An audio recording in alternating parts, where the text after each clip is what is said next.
Le 12 mars, une sagesse pour aujourd'hui. Ceux qui demeurent en fin de compte. L'homme ne s'affermit pas par la méchanceté, mais la racine des justes ne sera pas ébranlée. Proverbe 12, verset 3.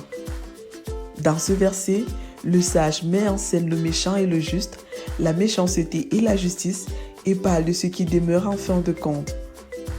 Qu'est-ce qui peut faire fléchir le juste? En Égypte, après la mort de Joseph, le peuple d'Israël s'accrut et se multiplia énormément en vue de l'accomplissement de la promesse de Dieu faite à Abraham. Plus Israël se multipliait, plus cela leur attirait la jalousie et leur hôte qui les tortura et les maltraita pendant plus de 80 ans. C'était au point où ceux-ci se trouvaient dans l'obligation d'abandonner leur fils suite à un décret funeste du pharaon de l'époque dans l'espoir que Dieu les ferait vivre. Et grâce à cette torture, l'Égypte prospérait visiblement aux yeux du monde. Après plus de 80 années de torture et de misère, comment résister à croire que le mal est bien? Notez bien. Malgré leur orgueil, leur arrogance, leur insensibilité et leur méchanceté, les affaires des méchants prospèrent parfois. Lorsque le juste voit la prospérité des méchants, il a tendance à être jaloux, à regretter sa marche dans la pureté et la vérité, à croire qu'il faut être méchant pour prospérer. Qu'en fait l'expérience d'Asaph dans le psaume 73. Lorsque le juste considère le sort final des méchants, il garde sa foi et son espérance est vivante. Les méchants ont confiance en leurs biens et se félicitent de leur grande richesse. Mais ce qu'ils ignorent, c'est que, quelle que soit la grandeur de leur richesse, cela ne pourra pas suffire pour payer à Dieu le prix de leur rançon.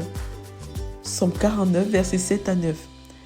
Quand Lazare vint à mourir, Jésus qui l'aimait dit à sa sœur Marthe, « Quiconque vit et croit en moi ne mourra jamais. Crois-tu cela ?» Jean 11, verset 26. 1. On voit dans ce verset que la vie et la foi en Jésus sont les seules richesses qui résistent à l'épreuve du temps et de la mort. 2.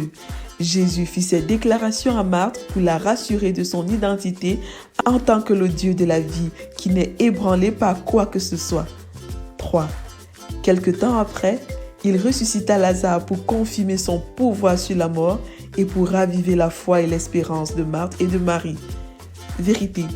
Quiconque croit en Jésus est juste et a la vie éternelle. Application 1. Comment nous considérons-nous? Justes ou alors méchants? 2. Si nous mourons aujourd'hui, quelle direction prendrons-nous? Le paradis ou l'enfer? 3. Pourquoi le pensez-vous? Mise en garde. Ne craignez pas ceux qui tuent le corps et qui ne peuvent tuer l'âme. Craignez plutôt celui qui peut faire périr l'âme et le corps dans la géhenne. Matthieu 10, verset 28. Prions ensemble. Père, merci de me garantir la vie éternelle. Donne-moi de pratiquer la justice, quoi qu'il advienne. Au nom de Jésus, Amen. Lecture pour aujourd'hui. Psaume 56 à 60, Proverbe 12, Josué 22 à 24. Vous êtes bénis.